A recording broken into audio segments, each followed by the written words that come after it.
नमस्कार, मैं हूं वंदना त्यागी और आप देख रहे हैं न्यूज़ 18 राजस्थान का डिजिटल चैनल। ईरान और अमेरिका के बीच सीज फायर के चलते युद्ध तो नहीं हो रहा है, लेकिन तनाव की स्थिति बनी हुई है। दोनों तरफ से जुबानी हमले जारी हैं।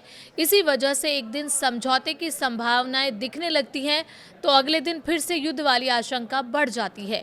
ईरान और अमेरिका के बीच सीधी बातचीत फिलहाल अटकी हुई है।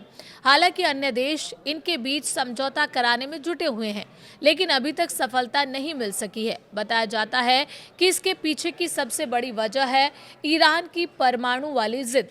संवर्धित यूरेनियम सौंपने और परमाणु कार्यक्रम रोकने की शर्त पर ईरान पीछे हटने को तैयार नहीं है।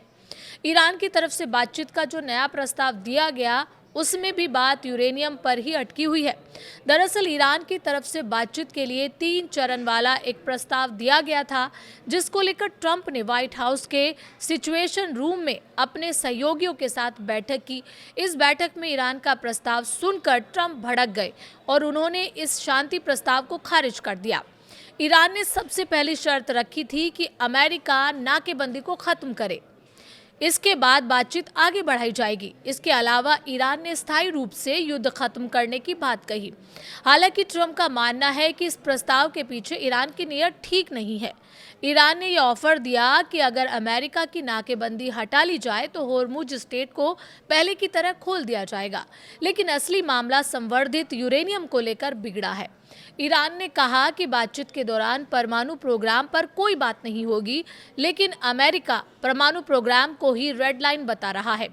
अमेरिका चाहता है कि परमाणु प्रोग्राम शुरुआती बातचीत का हिस्सा हो, जबकि ईरान अभी इस पर बात नहीं करना चाहता। अमेरिकी मीडिया की खबरों के मुताबिक ट्रंप सरकार का मानना है कि अगर बिना परमाणु कार्यक्रम का मामला सुलझाया होर्मुज खुला तो बातचीत में अमेरिकी पक्ष कमजोर हो जाएगा। इसलिए दोनों का हल एक साथ ही निकाला जाना चाहिए। अमेरिका इस बात को समझ रहा है कि नाकाबंदी की वजह से ईरान पर दबाव है। इसकी वजह से तेल टैंकर ना तो ईरानी बंदरगाहों से निकल पा रहे हैं और न ही आने वाले जहाज ओमान की खाड़ी पार कर ईरानी बंदरगाहों तक पहुंच रहे हैं। इसलिए ईरान में हालात बिगड़ रहे हैं।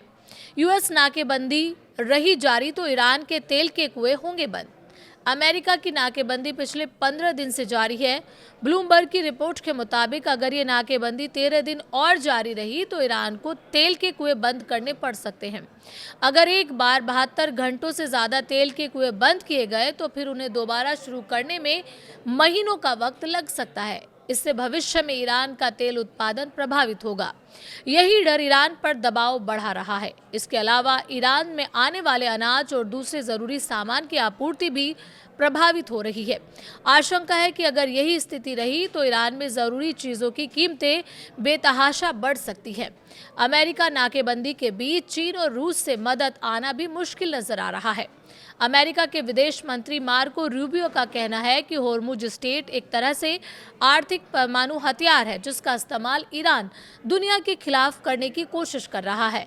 वो दुनिया की ऊर्जा को बंधक बनाने का दावा कर रही है। सोचिए, अगर उन्हीं लोगों के पास परमाणु हथियार होता तो क्या होता। वहीं ईरान के राजनेता महमूद नबाबियन ने बताया कि बातचीत व्यर्थ है, हमें अमेरिका को नीचा दिखाना होगा। हमने 1 ग्राम भी उच्च संवर्धित यूरेनियम हटाने पर सहमति नहीं दी। ईरान को अपने शस्त्रागार को फिर से भरने के लिए युद्ध विराम की आवश्यकता थी। यूएन में अमेरिकी प्रतिनिधि माइक वोल्टेस का कहना है कि ईरान के पास होर्मुज स्ट्रेट से खोलने का कोई अधिकार नहीं है। ईरान को इसे सौदेबाजी के हथियार के रूप में इस्तेमाल कर रहा है ताकि उसकी अवैध परमाणु महत्वाकांक्षा पूरी हो सके। वहीं एनपीटी समीक्षा सम्मेलन अध्यक्ष डो हंग व्यात का कहना है कि परमाणु शस्त्रागारों का अधिग्रहण और विस्तार तेजी से हो रहा है। प्रमुख शक्तियों द्वारा अंतर्राष्ट्रीय कानून का उल्लंघन और क्षेत्रीय देशों के बीच अविश्वास का स्तर लगातार बढ़ रहा है। ये सब मिलकर स्थिति को बेहद गंभीर बना रहे हैं।